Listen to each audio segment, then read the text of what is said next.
Hello everybody, welcome back to the workshop. So in this video I'm going to show you all how to take and create a Christmas tree ornament. Now this is just a simple spiral ornament, but they're fairly easy to make. So the first step in this process is to create a taper. You want a nice long narrow taper on the end of your bar stock. Now this bar stock started off as 1/4 inch by 1/4 inch square key stock that they call it, by 20 inches long. And for you guys across the pond, abroad, that is 6 mil by 6 mil by 500 mil long. Millimeters, that is, not mil. But anyways, just so you know. So all we did here was just draw down a point. I would have shown you drawing that from the start, except I just messed up this last clip. But anyways, in YouTube world, I never mess up. Anyways, so let's get to this. So basically we're going to take and create a spiral, but before we do that, we're going to take and add a little twist, pun intended. I'm going to heat this up and we're going to be over at the vise next. Okay, like I've shown in other videos, we're going to lock the tip of this thing in the vise, and we're going to come back a little bit and we're going to give this thing a twist using our scrolling pliers. These scrolling pliers make it nice so you can twist an item like this in multiple places, all in one heat, without leaving a bunch of marks on it, and you're not trying to fiddle with twisting wrenches. So there we go, we've got a nice little reverse twist there in that section. And what we're going to do is we're going to skip. Oh, excuse me for a second. We are going to skip a section on this bar stock. Remember, this is a scroll. So we're going to go approximately the same amount of distance. This here is about 2 inches or 50 mil of a twist. So we twisted it one way, clockwise, and then counterclockwise. Or like you might be seeing it, we went counterclockwise and then back clockwise. So you can do that however you wish or you like, but we're going to do it in little 2-inch increments. Sometimes it is good to leave just a small section twisted. That way you leave some to the imagination. If you just keep twisting this all the way up, that can look really neat, but it can end up looking like too much. Sometimes it's nice to just find little small surprises like that in a piece. You know, you look at first, it just looks like a spiral, but then all of a sudden, boom, there's a twist in there. You're like, wait a minute, how'd that thing get in there? And anyways, it looks pretty neat. So what we're going to do is we're going to come up here, we're going to come about the same distance away, about another 50 mil. We might even go ahead and go 75 mil, or 3 inches, 2 inches, or maybe even 3 inches. We'll probably go ahead and do 3 inches away, or 75 mil away from that one, and we're going to put in another twist. Again, this is going to be on an arc in a bit of a scroll. Then after that, we'll come up just a little bit further, about that same distance, and finish it off with yet another twist. So I'll get this back in the fire, get it hot, and we will do those twists, and we'll move on to the next part.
Okay, so now we have that piece twisted. As you saw in that little clip there, I kind of did my own little thing. I deviated from the plan, and that's okay for you to do that as well. Make it up as you go along. I just do these videos and put measurements in there as a general reference point. You can always make this out of larger material, smaller material, although I wouldn't suggest too large if it's going to be for a Christmas tree. Maybe if it's just hanging up as an ornament or a wind chime or something of that nature, you could go a lot larger. But you just they're for reference. The sizes and everything here within is for reference only. So now I flipped it around and we're going to take and use this back part, or the piece that I was holding on, and I'm going to upset some mass into the end. Now this is totally up to you. You can skip this step altogether. Really, you can skip this step altogether and just leave it plain if you would like, and then just hook a little bit of a ribbon onto it. I, however, want to take and create a nice big snub in scroll on the end of it, so I need to upset some mass into this 1/4 inch material, or 6 mil square material. So let me bring this out. I'm using a heavier hammer, and we've got it quite hot, and I'm sticking the piece out approximately about 5/8 of an inch. About 5/8 of an inch, or 16 mil. And I'm going to get that stuck out there and work while I still got heat in the piece, trying to get some mass into the end of that bar. Now I will go ahead and heat this up and do that again a couple times to get a little extra mass in here, so when I create that snub in scroll, it looks good. So as you can see, this is what we've got so far. We're going to get our little snub in done, or get enough mass there, and then we'll be over at the anvil to create the snub on the end. Again, this step is completely optional, but I think it adds a little something extra to this ornament.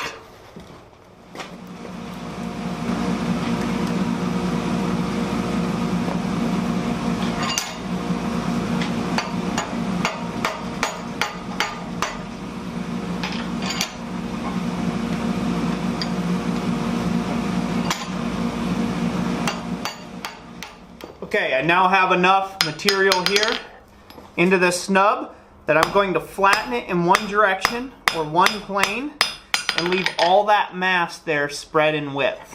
Then I'm going to turn it up 90 degrees. I'm going to stick it out over the anvil about a 1/2 inch of material, or 12.5 mil.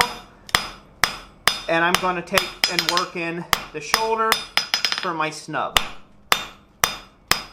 You want to do this or over a relatively sharp portion of your anvil. Now, I have sharp corners and edges on my anvil, and so it makes it out pretty easy. The reason why you want this to be a fairly sharp, or at least in what I have found to be correct on this, is if this is too radiused or too round, it's really hard to bunch the material or pull the material together. So, we want to be able to upset this bit of mass here back into the piece to create that nice little snub there. Also, we're going to thin this section coming up to it. This is just a preliminary forging. You don't want to thin this area too much until you've created this started to be real round. You want this to be really round, or starting to be pretty round, before you forge and neck down this material anymore. Because what happens is a lot of people forge this too thin first whenever you're doing a snub and scroll, and then you end up getting undercut, or you end up getting that cold shut that you see where you get that cracking back in underneath the snub. That's obviously a problem. So you want to forge this down a little bit to create enough of a shoulder that you can drive back against the anvil to create the snub, but you don't want to drive down so much material that you thin it and weaken it to where then you get a crack off point there. So I'll get this hot again. Okay, over the same edge of the anvil as before, we're going to hit on the outside corner and round that off. And we're going to end up with a shape that looks like that. We're going to hit the top corner. I'll round that off. And now we're going to start looking at something that's starting to get more round. We're going to work that around again. Again, with the emphasis of trying not to leave any sharps.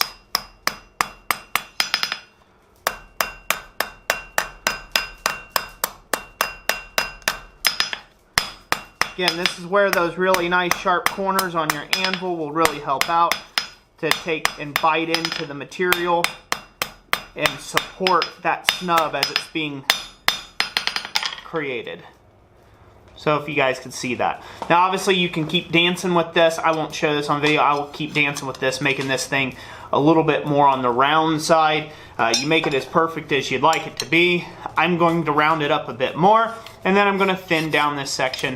I'll show you guys that in just a few B-roll segments here. Then we'll be on to our next stage.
Now that we have that all thinned down, we are going to start our scroll. Now we want to focus on that last inch or so, and we want to focus on getting this scroll started correctly.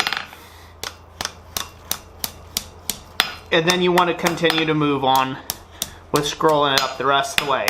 The secret to scrolls or any good scroll work is basically never hitting the same place twice.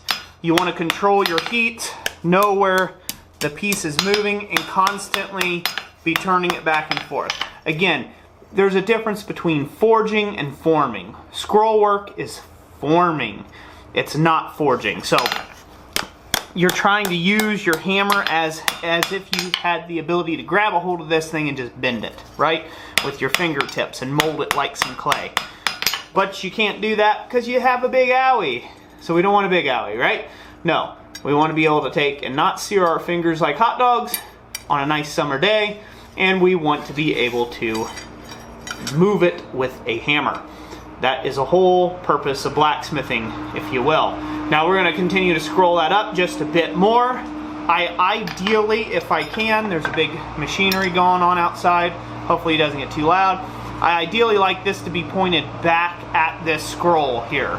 So I don't like it to come just point straight down. I like it to come over and around. So it needs to come all the way around and basically be pointing out that way the end of the scroll.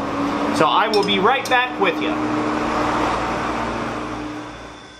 Okay, so we're going to stick this a little further out. Keep giving a little bit of a tap. And spiraling it up here, scrolling it up. And for me, that's good enough. That's a good enough scroll. It looks pretty good. You can see it's pointed out that way. It gives that elegance. And now you may be asking, Roy, why did you choose on this end versus doing a ribbon end scroll, doing a fishtail scroll, doing all sorts of different ends that I could do here? Why did you pick this one here? Or maybe you're not asking yourself that, but I'm going to tell you anyhow, so sit down. Be quiet already. This looks very much like the front of a sleigh, if you notice it. So whenever possible, and I'm doing something for Christmas, whether it be an ornament for somebody, another piece of ironwork, I try to incorporate this kind of scroll work here. Again, it's very indicative of kind of the Santa sleigh kind of thing going on, or just any sleigh. So I really like that look, and I think it's a nice tie-in for the season. Also, you can tie just a ribbon to here, but it has the added benefit, say you want to take and drill a hole in here, you can. You can drill a hole right in the center of that snub and hang it from a lot thinner cordage of some kind, you know, like the really thin ornament wire of some kind. So now that that's done, we're going to cool that, let that cool naturally, or you can cool it off in the slack tub, and now we're going to scroll up the rest of the scroll. We are going to scroll the rest of the scroll, say that a bunch of times, the opposite direction that the snub is going. So we want to scroll it up this way because this is going this way. So we want to scroll it up the opposite direction, and we will do that here in this next clip.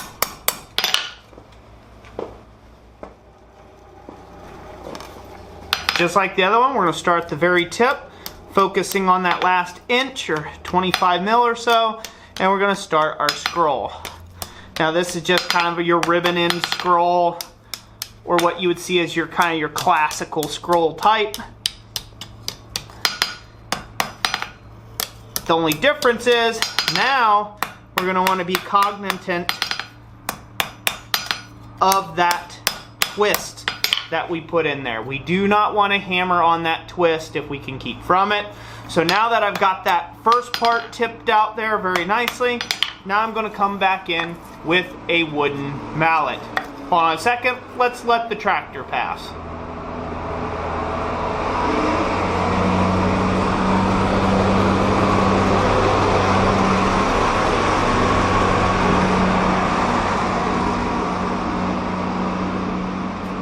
It's December already and they're still harvesting crops. Anybody else have that problem? Anyways, we'll get this hot. We're going to take an even longer heat now. We're going to use a wooden mallet or a rawhide mallet, and we're going to continue to take and scroll that up nicely.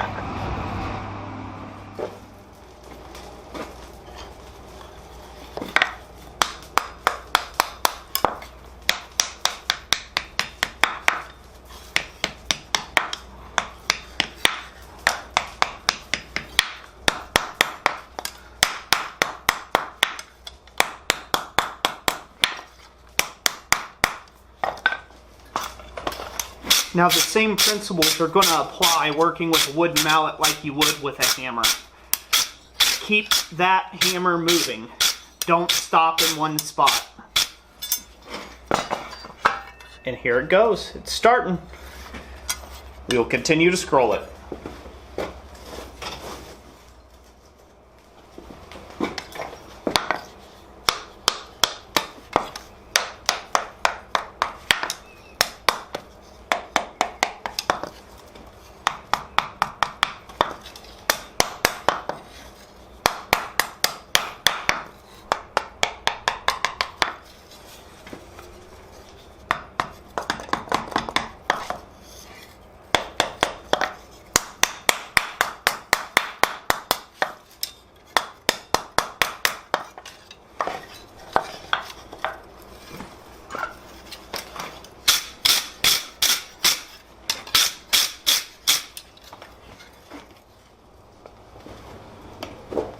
Another really nice even heat, and we're going to go ahead and go for home now.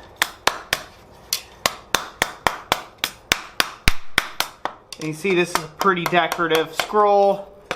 It's got a lot of uses. It's really nice. I really like this type of ornament. I think it just screams the season. I really like that a lot.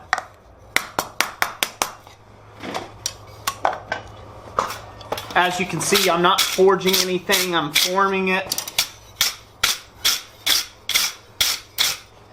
And we're going to take it one last little go here. And that's basically to just bring this section here back a little tighter amongst the top of that there. You can leave it dangle like that if you like. Again, whatever you want for your own whimsy or your own imagination, but hopefully you guys can see that.